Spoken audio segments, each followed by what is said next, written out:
Ola, gravo este vídeo esta semana para axudarvos un pouquiño na ficha de reforzo sobre pirámides de poboación. Imos ver o material de consulta para guiar un pouquiño esta explicación e saber onde podes atopar a información que vos vai servir de base para ese comentario de pirámides. Acordadevos que estamos no tema 4 de demografía, que xa vistes os conceptos xerais a semana pasada, esta ímonos poñer coas pirámides e como comentar a pirámide de poboación, vale? Entón, estou buscando pois un exemplo que temos no caderniño de consulta, como sempre. Entón, bueno, aquí temos un primeiro exemplo que nos pode servir para esta explicación. Ben, o primeiro que temos que saber a hora de comentar unha pirámide é a forma. O primeiro que temos que fixarnos é na forma desa pirámide. Por exemplo, esta que temos aquí é unha pirámide en forma de triángulo ou que chamamos unha pirámide expansiva. Esta pirámide é propia de sociedades pouco avanzadas, sociedades que teñen todavía un modelo demográfico antigo. Outro tipo de pirámide ten xa a base, como vemos, un pouquiño máis estreita, ten unha forma diferente que se chama, pois, de campá, non? Pola forma característica dunha campá. Esta pirámide é propia de países que se atopan en vías de desenvolvemento, non? E atende a unha sociedade xa en transición. Non é unha sociedade subdesenvolvida, tampouco é unha sociedade avanzada, senón que é unha sociedade en transición, en vías de desenvolvemento. Esta pirámide, con forma, como vemos aquí, como de furna, xa corresponde aos países desenvolvidos. E esta última, que ten, ou vemos que case é unha pirámide como dada a volta, unha pirámide invertida, tamén é de países desenvolvidos. Entón, temos que asociar, en primeiro lugar, a forma dunha pirámide ao tipo de país. Non é necesario dicir é de tal país ou é de outro, non. Simplemente, si é de países subdesenvolvidos, de países en vías de desenvolvemento ou de países moi desenvolvidos, xa moi avanzados económicamente, vale? Ben, máis cousas. Vamos a fixarnos nas partes da pirámide. A hora do comentario hai que separar o que é a base da pirámide, fixarvos aquí, que é a poboación infantil de 0 anos ata 14 anos, non? Estas franxas que vemos aquí corresponden a esas idades, estas barras de aquí corresponden a nenos e nenas entre 0 e 14 anos, a nenas entre 0 e 14 anos, e esta parte de aquí a nenos entre 0 e 14 anos. Ben, o mesmo nesta pirámide, vemos que as primeiras franxas, a base, son de nenas de 0 a 14 anos e esta de nenos de 0 a 14 anos. E así en todas as pirámides, porque as pirámides de poboación reflicten, bueno, pois a poboación dun determinado lugar, nunha determinada sociedade, nun determinado país, nun determinado lugar, vale? Entón, a base corresponde á poboación infantil, repito, de 0 a 14 anos, nenas a un lado, nenos a outro. Ben, de 15 anos ata 64 anos, na pirámide, corresponde á poboación, o número de poboación adulta, en idade de traballar, neste caso, mulleres, e neste caso, homes. Nesta pirámide, igualmente, de 15 ata 64 anos, son as persoas en idade de traballar. A nosa dereita, as mulleres en idade de traballar, e a nosa esquerda, os homes en idade de traballar. A cúspide da pirámide corresponde á poboación vella, a poboación anciá, máis de 65 anos. A un lado, bueno, pois como vemos, as mulleres anciás e a outro lado os homes anciás. É o mesmo nesta pirámide, é o mesmo nesta pirámide de aquí. Vale? Entón, saber a que franxa corresponde cada parte da pirámide, a que franxas de idade corresponde cada parte da pirámide. Iso é esencial para o comentario.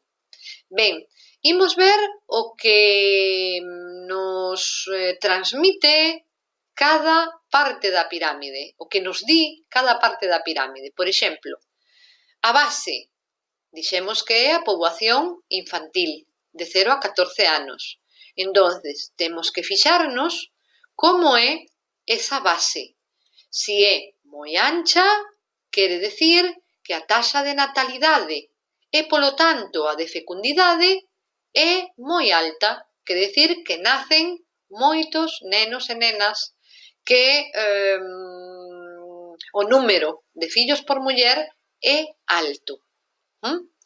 Cales son as razóns dunha alta natalidade? Bueno, pois as sociedades tradicionais, os países subdesenvolvidos, teñen unha alta natalidade e unha alta fecundidade porque son sociedades tradicionais nas que se lle dá o valor aos fillos como forza de traballo para traballar o campo. Son sociedades tradicionais, relixiosas, con crenzas moi marcadas, o que dá lugar a que non se utilicen medios de control de nacementos. Me refiro a métodos anticonceptivos, por exemplo. Ben, son sociedades, polo tanto, tradicionais e con unha alta natalidade e unha alta fecundidade. Que problema pode dar unha base ancha respecto a unha poboación adulta escasa, como vemos aquí nesta pirámide? Bueno, que esa poboación adulta non é capaz de manter a tanto número de nenos, tanto número de nacementos. Non? Dando lugar, bueno, pois a problemas de fame ou de desnutrición nos nenos nalgunhas desas sociedades. Ben, fixarvos que nesta pirámide estacionaria ou de transición ou en forma de campá, a natalidade é máis baixa. Fixarvos que a base é máis estreita e fixarvos nesta todavía máis estreita ou nesta, que é a invertida, todavía máis estreita. Que nos quere dicir a baixa natalidade? Que nos quere dicir a baixa fecundidade? Bueno, quere dicir que nesa sociedade hai unha filosofía máis materialista, quere dicir que se teñen menos fillos para darlles o mellor, para, bueno, pois, darlles estudos, darlles, bueno, pois unha vida diferente e, ademais, bueno, pois nesas sociedades avanzadas están generalizados os métodos anticonceptivos. Entón, as mulleres teñen poucos fillos e, ademais, a unha idade xa tardía. Nesas sociedades tradicionais, a muller ten fillos moi pronto porque accede moi de noviña ao matrimonio e, sen embargo, nestas sociedades máis avanzadas económicamente, nesas sociedades máis desenvolvidas, bueno, pois a muller decide cando ter o primeiro fillo. Entonces, lle dá prioridade a ter un traballo, a ter uns estudos e cando alcanza, bueno, pois certa estabilidade é cando decide ter ese primeiro fillo. Co cal, que ocorre, por exemplo, en Galicia? A idade media da muller en ter o primeiro fillo está neste momento en 32 anos. Vale? Entón, non é o mesmo ter os fillos aos 15, aos 16, aos 19, como pode ser nas sociedades tradicionais, que ter un fillo o primeiro aos 32. Entón, esa muller que ten o primeiro fillo aos 32 xa non vai ter moitos máis fillos, porque a súa idade fértil, digamos, xa é máis limitada. Sen embargo, esa muller que ten o primeiro fillo aos 19 e o segundo aos 20 e o terceiro aos 22 vai ter un número maior de fillos porque está en idade fértil aínda. Entendedes isto, verdade? Eso é importante entendelo para o comentario da pirámide. Ben, vamos coa segunda parte da pirámide, o que chamamos o tronco, o que corresponde á poboación adulta. Ben, o que temos que fixarnos nesa poboación adulta, por exemplo, de 15 ata 64 anos, é o número de efectivos, o número de poboación. Entón, fixarvos, aquí hai moi pouca poboación adulta. Que quere dicir? Que nesta sociedade a esperanza de vida é baixa e a taxa de mortalidade é alta, non? Nesa idade. A que se debe? Bueno, pois nestas sociedades tradicionais, nesas pirámides que teñen forma de pirámide, quere dicir que é unha sociedade, bueno, pois con alta mortalidade, baixa esperanza de vida, porque non hai os avances necesarios en hixiene, en medicina, en vacunas, co cal a poboación morre moi nova, non chega ás idades anciás, como vemos aí. Sen embargo, fixarvos nestas sociedades en vías de desenvolvemento, non? Nestas sociedades de transición, a poboación adulta, fixarvos que é moi alta. Entonces, que quere dicir? Que a esperanza de vida é maior e que a taxa de mortalidade é máis baixa que na anterior. Por qué? Porque hai avances económicos, porque hai menciñas, porque hai adiantos en investigación. E, ademais, temos que ter en conta que a dieta, a alimentación destas sociedades un pouquiño máis desenvolvidas é mellor que naquelas sociedades menos desenvolvidas, onde ás veces pois hai malnutrición, hai fame, incluso hai pouca poboación, porque nesas sociedades moitas veces hai guerras. Entonces, a taxa de mortalidade é máis alta. Ben, que temos que fixarnos? Que no tronco da pirámide xa dixemos se hai moita ou pouca poboación. Se hai moita poboación, pode haber un problema de paro, porque hai moita poboación para poucos traballos. Nunha sociedade na que hai pouca poboación, o problema é que non poden manter a poboación infantil, evidentemente. De acordo? Ben, última parte da pirámide, a cúspide da pirámide. Persoas de máis de 65 ou máis anos, mulleres e homes. Entón, en que nos temos que fixar? Se hai moita poboación, moitos efectivos demográficos ou poucos. Se hai moi pouquiños, como neste caso, evidentemente quere decir que a poboación non chega a anciá, que a taxa de mortalidade é moi alta e que a esperanza de vida é baixa, polas mesmas razóns que comentamos anteriormente.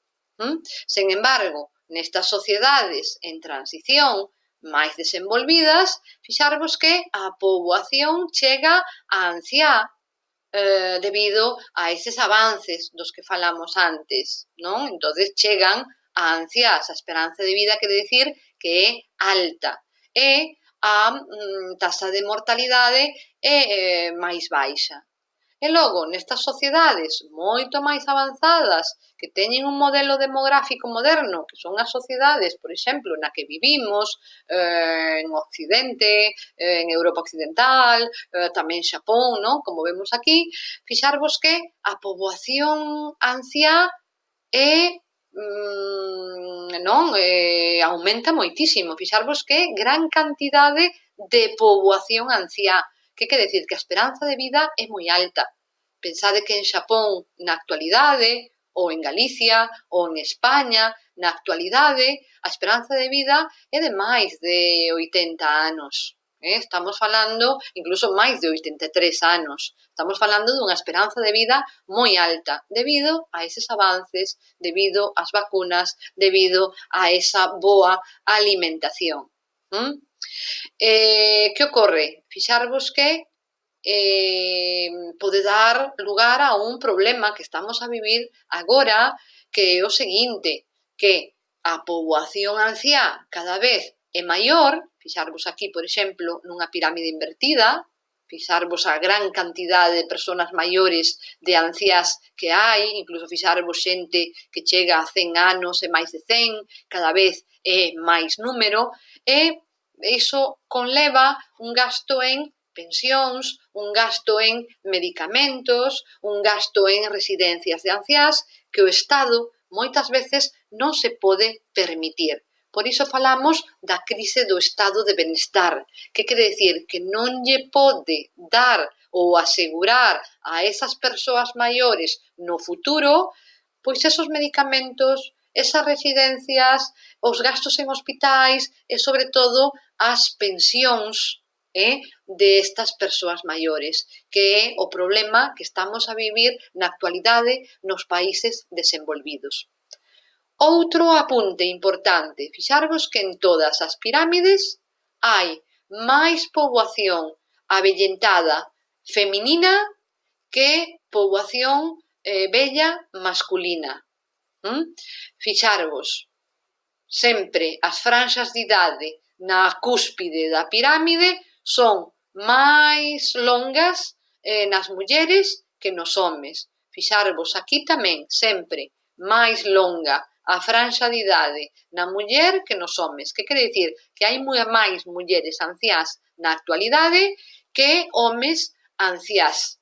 A que se debe? Bueno, varias razóns. Primeiro, a muller ten unhas defensas biolóxicas maiores, debido a que é a muller a que ten fillos. Entonces, as defensas biolóxicas son maiores, a esperanza de vida é maior, polo tanto, na muller. Tamén hai que ter en conta que o traballo da muller non é o traballo do home, entonces hai máis mortalidade nos homes por ese motivo, históricamente. E logo, tamén os hábitos. Históricamente, agora as cousas cambian, pero históricamente os homes tiveron peores hábitos de saúde que as mulleres. E tamén hai que ter en conta que o home é o que emigra máis, co cal nas pirámides de poboación se ve menor número de homes na idade anciá. E tamén os homes morreron máis nas guerras que as mulleres. Por iso, na idade anciá vemos sempre menos homes que mulleres. Entón, ter en conta esas causas, esos factores, de acordo? Ben, máis cousas. Problemas destas pirámides. O problema da pirámide expansiva, xa o dixemos, a poboación adulta non é capaz de manter a esa poboación infantil en crecemento. Na segunda, problemas principalmente, fixarvos, de paro na poboación adulta e tamén, cando pase esta poboación adulta a poboación anciá, imos ver que lle vai ocurrir o mesmo problema que nestas pirámides de sociedades avanzadas, que a poboación adulta non é capaz de manter a esa poboación anciá. O Estado non é capaz de asegurar as pensións e outros gastos da poboación anciá. E moito máis nesta, fixarvos que a natalidade é moi baixiña, sen embargo, fixarvos a cantidade de poboación maior que hai, dando lugar a un grave problema. Aí vemos que a poboación que traballa non é capaz de manter a poboación anciá, dando lugar, pois a situación na que vivimos hoxe nos países desenvolvidos. Cal pode ser a solución? Que haxa un aumento de natalidade. Como? Pois a inmigración pode favorecer o número de nacementos e de poboación xoven. É unha solución. Outra solución que se baraxa e con menos éxito, como sabedes, que a idade de xubilación sexa non sexa máis alta, para así seguir cotizando, seguir traballando para poder manter a esa poboación anciá en crecemento. De acordo? Entonces, todo isto que vos acabo de contar, tedes que telo en conta para eses comentarios de pirámide que vos tocan esta semana como tarefa de recuperación. Máis cousas, unha cousa máis, solamente. Fixarvos que nas pirámides de poboación ás veces observamos franxas moi curtas frente a franxas que sobresaen, o que é o mesmo, entrantes e saíntes. Franxas que entran, franxas que saen. Que quere dicir?